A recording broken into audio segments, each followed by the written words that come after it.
สบายดีเนาะมื้อนี้วันที่24 เดือน 8 ปี2026เนาะ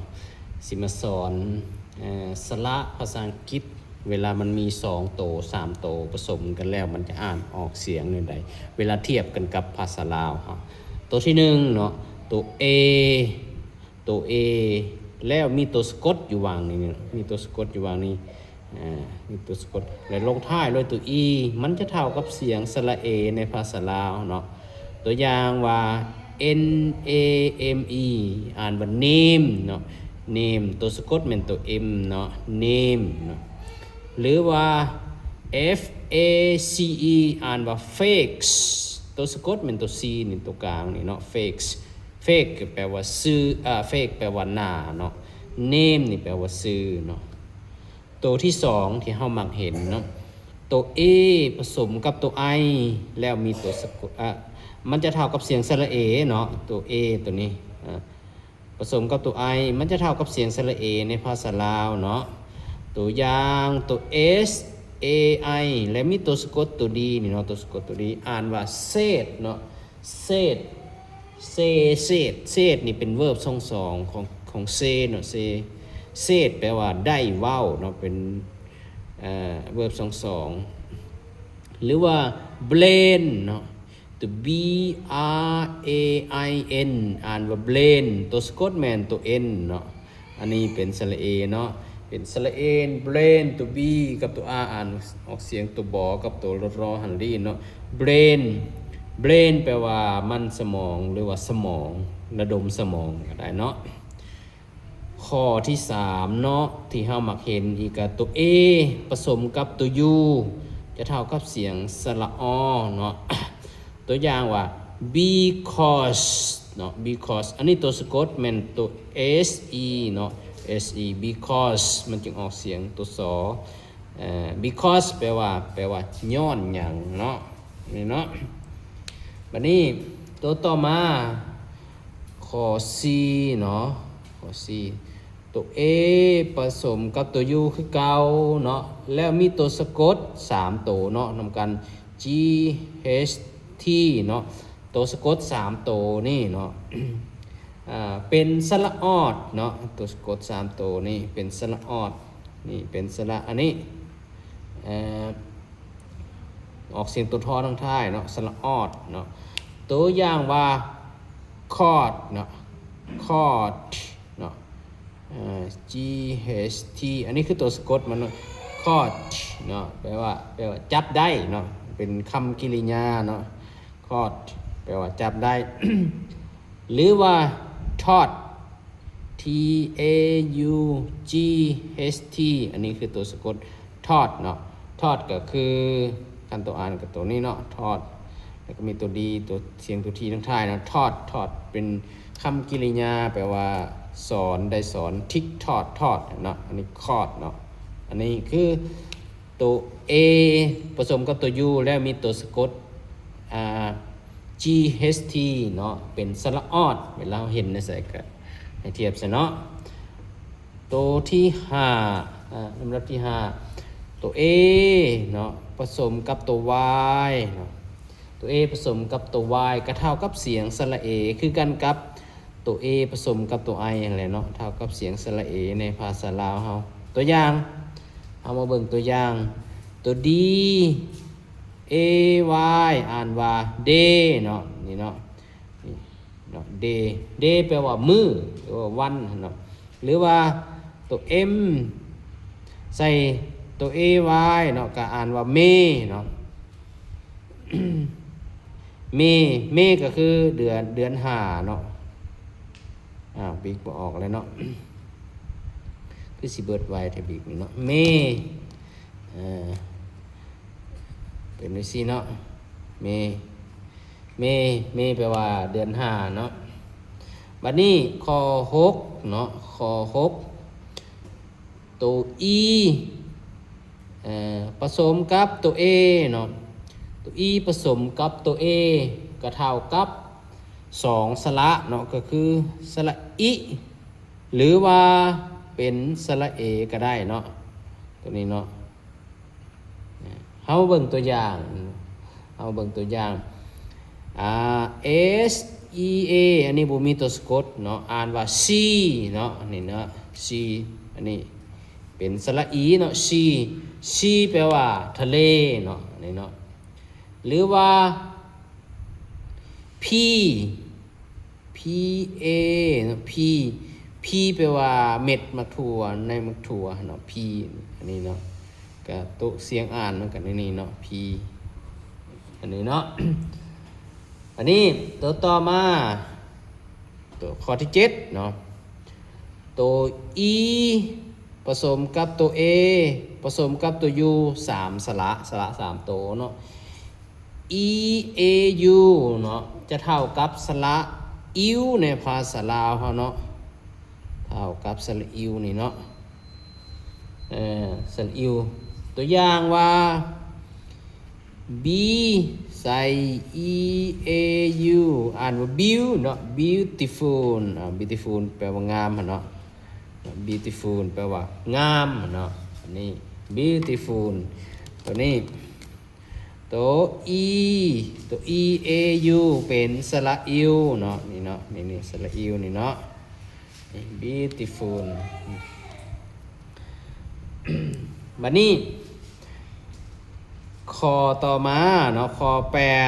8ถ้ามีตัว E แล้วมีตัวสะกดอยู่วางกลางและมีตัว E ทางท้ายก็จะออกเสียงสระอีเนาะหรือว่าตัว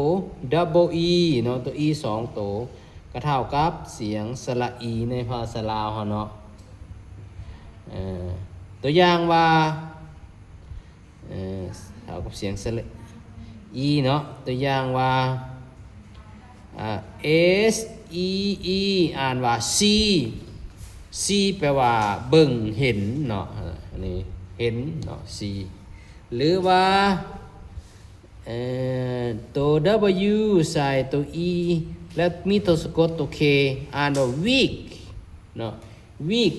เนาะ week ก็คืออาทิตย์นั่นแหละเนาะอ่านว่า week อ่านแบบนี่เป็นเสียงตัวคอทางท้ายเนาะ week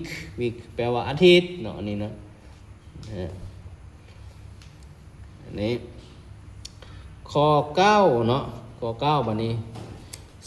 สระ E หรือว่า E 2ตัวผสมกับตัว R เนาะจะเท่ากับเป็นสระเอียในภาษาลาวเนาะเป็นสระเอียนี่เนาะเอามาเบิ่งตัวอย่างเนาะสระเอียตัว B ใส่สระเอียหรือว่าตัว WER เนาะอ่านว่าเบียเนาะเป็นภาษาอ่านก็สิประมาณนี้เนาะเบียก็คือเบียร์แหละเครื่องดื่มเนาะหรือว่าใส่ตัวดีใส่สระเอียอ่านว่าเดียเนาะนี่เนาะภาษาอ่านเดียแปลว่ากวางเนาะนี่บัดนี้ข้อที่10เนาะข้อที่10ตัว E ผสมกับตัว I เนาะจะเท่ากับเสียงสระเอในภาษาลาวเนาะเท่ากับเสียงสระเอในภาษาลาวตัวอย่างว่า E I แล้วมาใส่ตัวสะกด G H T เนาะตัวสะกด G H T ไปนำกันเป็นอ่านว่า eight นะเอาเสียงตัวทีทั้งท้าย eight เนาะ eight แปลว่า8เนาะนี่เนาะนี่เป็นสระนี่เนาะนี่ eight เนาะ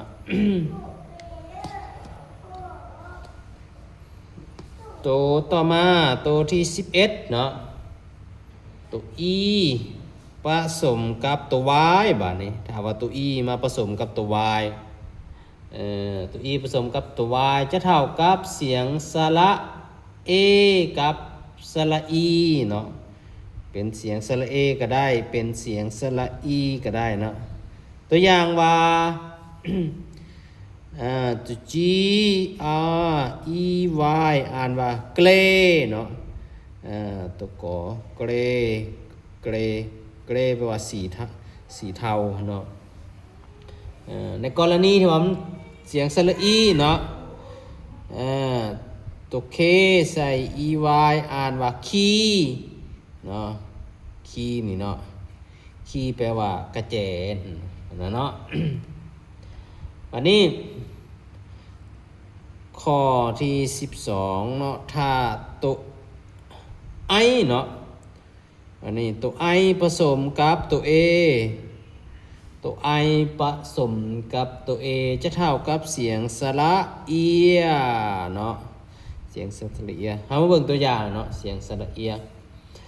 ตัวอย่างว่าเอเชียเนาะนี่เอเชียเอเชียทวีปอาเซียนนี่เนาะอาเซียนนี่เนาะบัดนี้ข้อที่13เนาะ13มีตัว I แล้วมีตัวสะกดมาคานแล้วมีตัว E หรือว่าตัว I ผสมกับตัว E เนาะต่างกันได้กับตัวเทิงอันนี้ตัว E ผสมกับตัว I วันนี้ตัว I ผสมกับตัว E ตัว I ทั้งหน้าเนาะเท่ากับอยู่3สระเนาะสระ I เนาะสระ I ในกรณีที่มันเป็นสระ I ตัวอย่างว่าลายนี่ L I E ลายแปลว่าตัวเนาะอันนี้เนาะนี่มันเป็นสระ I ลายแปลว่าตัว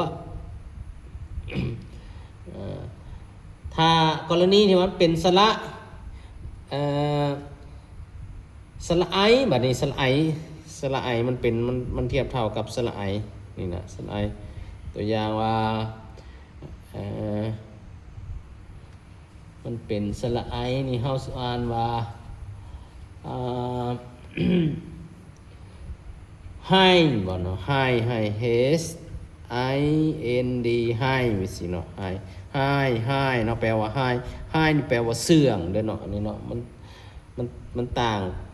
กันกับอันนี้ได้เนาะต่างกับอัน H I ละเนี่ยให้เนาะให้อันนี้แปลว่าเสื่องเนาะนี่เนาะ อันนี้เนาะบานี้ข้อที่14เนาะถ้าเราเห็นตัว O ผสมกับตัว A เนาะตัว O ผสมกับตัว A มันจะเท่ากับเสียงสระ O ในภาษาลาวเฮาเนาะเฮามาเบิ่งเนาะตัวอย่างว่า G O A มีตัวสะกดนำตัว T อ่านว่าโกดเนาะโกดนี่เอากะนี่เนาะนี่มีเสียงตัวดอทั้งท้ายโกดเนาะนี่โกดเนี่ยเห็นบ่เนาะอันนี้คือสระโอนี่เนาะนี่เนาะแต่ว่าบัดนี้มีตัวสะกดมาใช้ตัวสะกดตัวทีมันจึงออกเสียงโกดเนาะโกดแปลว่าแบ้เนาะหรือว่าอีกตัวหนึ่งก็คือโบด B O A T เนาะโบดภาษาเขียนก็เขียนในนี้เนาะโบดโบดแปลว่าเหือแหละเนาะอันนี้เนาะตัวต่อมาเนาะถ้าเอาข้อที่15เนาะตัวต่อมาข้อที่15ถ้าเอาตัว O แล้วมีตัวสะกดมาขันกลางแล้วลงท้ายด้วยตัว E มันก็เท่ากับเสียงสระ O คือกันเนาะอันนี้เนาะหรือว่าตัว O กับตัว E ก็เท่ากับเสียงสระ O คือกันเนาะตัวอย่างว่าเรามาเบิ่งตัวอย่าง home นี่เนาะ H O M E เนาะนี่เนาะ จะเท่ากับเสียงสระ O เฮาอ่านว่า home เนาะภาษาอ่านก็สิเป็นนี่เนาะนี่เนาะนี่ home นี่เฮาจะเห็นว่ามีตัวสะกดตัว M มาขันเนาะ home อันนี้เนาะบัดนี้มาเบิ่งอีกตัวนึงเนาะ เป็นสระ O คือกันเนาะT O A เฮาอ่านว่าโทเนาะโทอันหัวนิ้วหัวโปรตีนเนี่ยเนาะหัวโปรตีนโทแปลว่าหัวโปรตีนอันนี้ออกเสียงสระ O เนาะเนาะ บัดนี้ตัว W ตัวที่16เนาะตัว double O เนาะ double O หรือ O 2ตัวเนาะ double o เท่ากับเสียงสระอูในภาษาลาวเฮาเนาะตัวอย่างว่าสกูลเนาะ s c h double o l มีตัวสะกดตัว l อ่านว่า school เนาะ school ภาษาอ่านก็ตัวสอตัวคอตัวรอเนาะ school เขาอ่านว่า school เนาะschool แปลว่าโรงเรียนเขาจะเห็นว่าตัว o 2ตัวเท่ากับเสียงสระอูแล้วมีตัวสะกดตัว l เลยเนาะหรือว่า spoon s p o o n อ่านว่าภาษาอ่านกับ spoon เนาะตัวปอนี่เนาะมีตัวสะกดตัว n ลงท้ายตัว n ก็เท่ากับตัวนอนี่เนาะตัว n นี่เท่ากับเสียงตัวนอในภาษาลาวเนาะอันนี้ double o เนาะอันนี้เนาะบัดนี้ ข้อที่17เนาะ17ถ้าว่าเฮาเห็นตัว o ผสมกับตัว w เนาะตัว o ผสมกับตัว w ก็เป็นเสียงสระ o หรือว่าสระอาวเป็น2เสียงเนาะเป็นเสียงสระ o หรือว่าเสียงสระอาวเนาะได้ตัวอย่างว่าbow เนาะ b o w อ่านว่า bow เนาะอ่านว่า bow เนาะนี่เสียงสระ o bow เนาะภาษาเขียนก็เขียนสิเนาะ bow แต่ถ้าว่าตัว d o w และมีตัวสะกดตัว n ทางท้ายอีกเนาะอ่านว่าดาวเนาะเป็นสระอาวเนาะนี่ดาวแปลว่าทั้งลุ่มเนาะเห็นบ่ตัวนี้มีตัวสะกดตัว n ทางท้ายนี่เนาะอันนี้นี่บ่มีตัวสะกดก็อ่านว่าโบไปเลยเนาะอันนี้ตัว w ผสมกับตัว o ออกเสียงสระ o เนาะนี่วันนี้ถ้าว่าตัว e เนาะ ตัว18เนาะตัวสุดท้ายซะเนาะตัว u ผสมกับตัว e เนาะก็เป็นสระอิวในภาษาลาวเนาะเป็นสระอิวนี่เนาะโอ้ยเป็นสระอิวพอดีเจียกระสุดเลยเนาะ เป็นสระอิวตัวอย่างว่า Tuesday เนาะวันคารเนาะ t u e เนาะสระอิวนี่เนาะมันมีตัวสะกดมัน s เนาะ Tuesday นี่เป็นอันนั้นหนึ่งอีกเสียงหนึ่งเนาะ Tuesday แปลว่าวันคารเนาะอันนี้ Tuesday อันนี้ออกเสียงสระอิวตัว u กับตัว e ออกเสียงสระอิว Tuesday เนาะนี่เนาะ อันนี้คือเอาตัวสระในภาษาอังกฤษเนาะหลายๆตัวเนาะมาผสมเข้ากันเนาะในภาษาอังกฤษก็มีสระอยู่ก็มีอยู่ a e i o u เนาะ y มาผสมเข้ากันเนาะกับสระตัวอื่นแล้วไปใส่ตัวสะกดมันจะออกเสียงตามนี้เนาะ คาดว่าจื่อตามนี้ได้กับสามารถอ่านภาษาอังกฤษได้คร่าวๆเนาะถือว่าสีโบทสำเนียงสีโบถือ100%ผมก็ตามเนาะแต่พออ่านเข้าใจ แต่ที่สำคัญเวลาเสียงลงท้ายเนาะพยายามออกเสียงมันลงท้ายด้วยตัวใดเขาก็ออกเสียงตัวนั้นในภาษาอังกฤษเนาะสำหรับคลิปนี้ก็จบเพียงเท่านี้เนาะคลิปมันยาวแล้วจะน้อยน่าเบื่อและคลิปต่อไปเราจะมาเรียนตื่มเนาะเรามาเรียนตื่มเอาสระแล้วไปผสมกับตัวสะกดตัวอื่นเนาะแล้วมันจะออกเสียงอะไรเรามาเรียนต่อเลยเนาะสำหรับคลิปนี้ see you next video bye bye